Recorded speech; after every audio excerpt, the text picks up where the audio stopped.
को मिला था। हमारे शिक्षक हमको एक टीचर के साथ साथ एक दोस्त, एक गार्जियन की भी भूमिका में रहे। हमारा लाइफ का सपना था कि हम फौज में जाएं, हमने एग्जाम भी दिए थे, एनडीए वगैरह कई सारे डिफेंस के लिए, लेकिन मेरे साथ एक गड़बड़ी था कि मेरा हाथ टेढ़ा था, ये एंगल वगैरह बहुत ज्यादा मेरा हाथ टेढ़ा है, तो मेडिकली अनफिट होने की वजह से हमारा फाइनली सिलेक्शन नहीं हो सकता था। हम काफी फ्रस्ट्रेट हुए थे कि हम क्या कर सकते हैं। तो हमारे टीचर ने मजाक मजाक में कहा था कि तुम एक काम करो, तुम दूसरे को पढ़ाओ, तुम्हारा हाथ टेढ़ा है तो क्या हुआ, दूसरे का करियर सीधा कर दो। टीचर्स ने हर वक्त में मोटिवेशन किया, चाहे कहीं पे भी, स्कूलिंग लाइफ में कभी मार्क्स खराब आ जाना, कभी इस सब में, तो टीचर्स हमेशा सपोर्ट में किए। एक बार हमको याद है कि ग्रेजुएशन में बीएससी में थे हम, मेरे मार्क्स बहुत ही खराब थे, ग्रेजुएशन 49% था। इतना कम बहुत खराब होता है, ये तो एक नॉर्मल से भी लड़कों का भी इससे ज्यादा ही आता है। मार्क्स बहुत कम आए थे, हम टेंशन में हो गए थे वहां पे। तो उन्होंने कहा टेंशन क्या लेते हो, लाइफ में टॉप करो, स्कूल या एग्जाम में टॉप किए ना किए कोई फर्क नहीं पड़ता है यहाँ पर। इसलिए किसी भी लाइफ की एंट्री भले खराब हो, लेकिन एग्जिट एकदम तगड़ा होना चाहिए। आपका बचपना भले गरीबी में बीता हो, लेकिन आपके माँ बाप की बुढ़ापा कभी गरीबी में नहीं बीतनी चाहिए। और लाइफ में ठोकर लगना तो बहुत जरूरी है, क्योंकि ताश में जोकर और जिंदगी में ठोकर कभी भी माहौल बदल सकते हैं। और बुरा वक्त से कभी घबराना नहीं चाहिए, क्योंकि बुरा वक्त ही बताता है कि लोग क्या थे और हम क्या समझ रहे थे। लाइफ में सबके साथ चैलेंजेस आते हैं, सबके जीवन में कठिनाइयां आती हैं। कठिनाइयों का आना एक पार्ट ऑफ लाइफ है, और उससे जीत कर निकल जाना एक आर्ट ऑफ लाइफ है। सबके जीवन में संघर्ष आते हैं, हम लोग के समय में भी आए थे। बहुत सारे लोग ठग के चले गए, हमको तो इतना ज्यादा ठगा गया कि हम पटना केवल इसीलिए रुके कि हमको घर जाने का पैसा नहीं छोड़ा था। इस तरह से हमको यहाँ पर नोच लिया था लोगों ने, लेकिन हम धैर्य रखे, अपने टीचर से बात की तो उन्होंने काफी मधुर भाषा में बोला कि देखो बेटा, जीवन में किसी को ठगना पाप है, ठगा जाना कभी पाप नहीं है। तो तुम्हें कोई ठग रहा है तो ये उसकी गलती है, जीवन में तुम किसी को मत ठगना।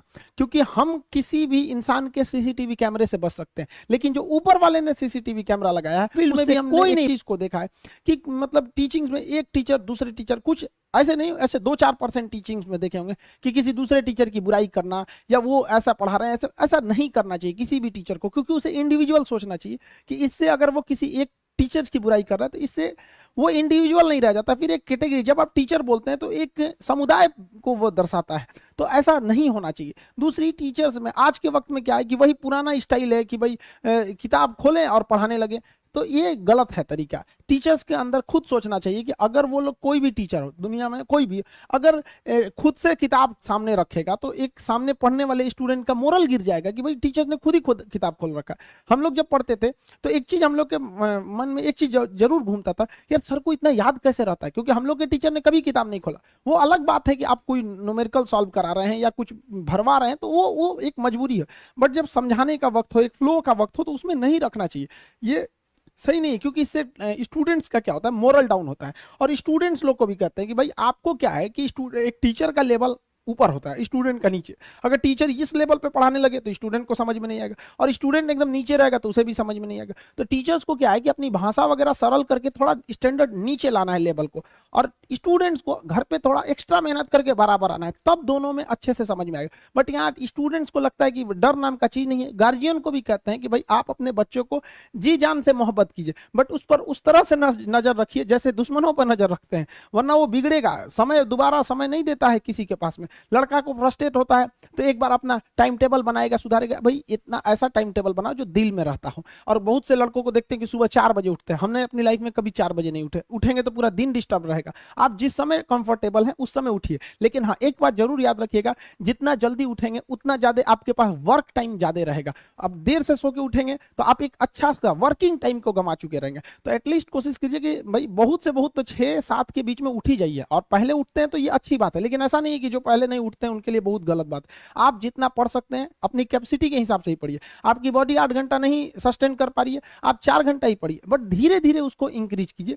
हर चीज के लिए होता है, आप अपनी बॉडी के हिसाब से किसी काम को करिए। आप किसी भी काम को अगर लगातार 21 दिन करते हैं तो धीरे धीरे वो आपकी आदत बन जाती है, और अगर किसी काम को लगातार 90 दिन कर देते हैं तो फिर वो आपकी दिनचर्या बन जाती है। अब आप डिसाइड कीजिए कि आप अच्छे काम को करना चाहते हैं या गलत काम को। जहां आपको कंफर्ट मिलता है वो रास्ता कभी भी कोई मंजिल को नहीं ले जाती है, क्योंकि मंजिल वाला रास्ता काफी चुनौतीपूर्ण भरा होता है, उसमें कंफर्ट कभी नहीं मिलता है। संघर्ष से व्यक्ति को कभी नहीं भागना चाहिए, क्योंकि जीवन में जो कभी संघर्ष से परिचित नहीं हुआ, इतिहास गवाह है, वो कभी चर्चित नहीं हुआ। और जिंदगी हो या व्हाट्सएप, लोग हमेशा स्टेटस ही देखते हैं।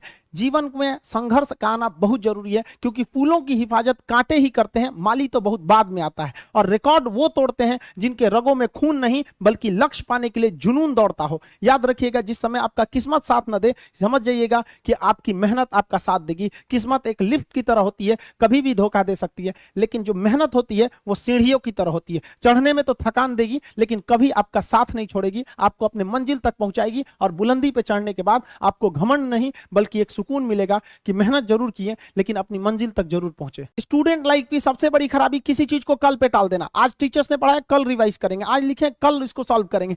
कल पे कोई नहीं टालना चाहिए। जिसने ये कल किया या हमको ये करना चाहिए, उनको तो असफलता फिक्स है, उसने असफलता की दहलीज पे पैर रख दिया। जिसने किया कल, दिन गया टल, जिसने कहा परसों, बीत गए बरसों, और जिसने कहा आज, उसी ने किया राज। जीवन में संस्कार का भी बहुत बड़ा मोल होता है। आप अपने विचारों से स्वतंत्र रहिए, लेकिन संस्कारों से बंधे रहिए। कभी भी अहंकार मत रखिए, क्योंकि आप कितनी भी बुलंदी पर क्यों ना चले जाएं, लेकिन याद रखिएगा, आसमान में बैठने की जगह नहीं होती है। जो भी बुलंदी पे जाएगा उसको एक ना एक दिन, आज नहीं तो कल, उसको वापस इस धरती पर आना है। इसलिए बुलंदी को देखकर बहुत जल्दी घमंड में नहीं आना चाहिए। और हमेशा याद रखिए, बड़े बुजुर्गों से मिलकर बैठना चाहिए, उनसे बातें करना चाहिए। बड़े नायाब होते हैं ये लोग, कुछ लम्हों में जिंदगी के तजुर्बे बता देते हैं। याद रखिएगा, समय, सम्मान और विश्वास, ये तीन ऐसी चीजें होती हैं जो एक बार अगर हाथ से चली गई तो फिर दोबारा लौट के कभी नहीं आती। जीवन में सबके प्रति दया का भाव रखना चाहिए। और सबसे बेशरम चीज अगर कोई इस दुनिया में है तो वो गरीबी है। कमबख्त उम्र का भी ख्याल नहीं रखती है। और किसी के वक्त का मजाक मत उड़ाइएगा जनाब, ये वक्त है, सबके चेहरे याद रखता है। सबके प्रति दया और आदर की भावना रखिएगा। कभी जानवर मिले तो उनके लिए भी 2 रोटी निकाल लीजिएगा, क्योंकि जनाब इन्हें नहीं पता है कि खाने के लिए पैसे देने पड़ते हैं। हम सब टीचर्स डे मनाते हैं, मदर डे, फादर डे, कई सारे डे को मनाते हैं। काश एक रोटी डे होता कि कम से कम उस दिन तो देश के गरीबों को भरपेट खाना मिल सकता था। ये जिंदगी है, इसे सीखना बड़ा मुश्किल होता है, क्योंकि जब तक ये समझ में आती है ये आधी खत्म हो चुकी रहती है। इस जिंदगी में आप चाहेंगे कुछ, मिलेगा कुछ, बनना कुछ और रहेगा। बहुत ही ज्यादा अनसर्टेनिटी होती है इस जिंदगी में। हर कदम पर हमें कुछ ठोकरें लगती हैं और हमें कुछ ना कुछ सीखने को मिलता है। अगर बात करेंगे इस साल की, तो टीचर ऑफ द ईयर, इस बार टीचर ऑफ द ईयर कहेंगे तो कोविड-19 को कहेंगे, क्योंकि इसने बहुत अच्छों को सिखा दिया कि वो क्या थे। चंद गज 2 गज जमीन में दफनाया गया उसे, जो करोड़ों का मालिक हुआ करता था।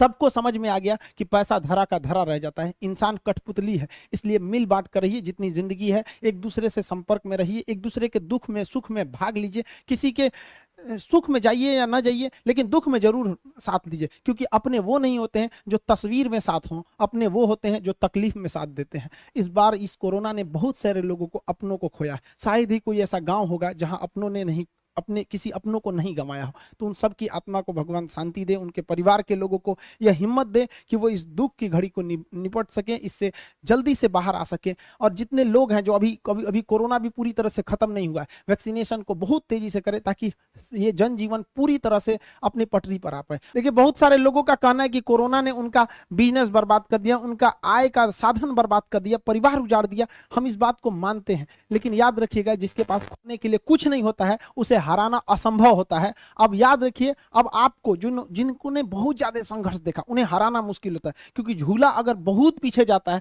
तो याद रखिएगा वो बहुत आगे का भी सफर करता है। इसलिए जिंदगी से, संघर्ष से सीखना रहना चाहिए, भागना नहीं चाहिए। आप सब देश के किसी भी कोने में रहे, हमेशा एक दूसरे का साथ दे, अपने गुरु का हाथ पकड़ के चले। जीवन में किसी के पैर पकड़ने की जरूरत नहीं पड़ेगी। देश के सारे स्टूडेंट्स को मेरे दिल से ढेर सारी शुभकामनाएं। उन्हें जल्दी से जल्दी भगवान सफल करें और अपने माँ बाप का सपना लेकर, वो जिस सपने को लेकर वो आगे बढ़े, जल्दी से जल्दी वो सपना पूरा करें, ताकि माँ बाप का भी सीना गर्व से चौड़ा हो सके। हम लोग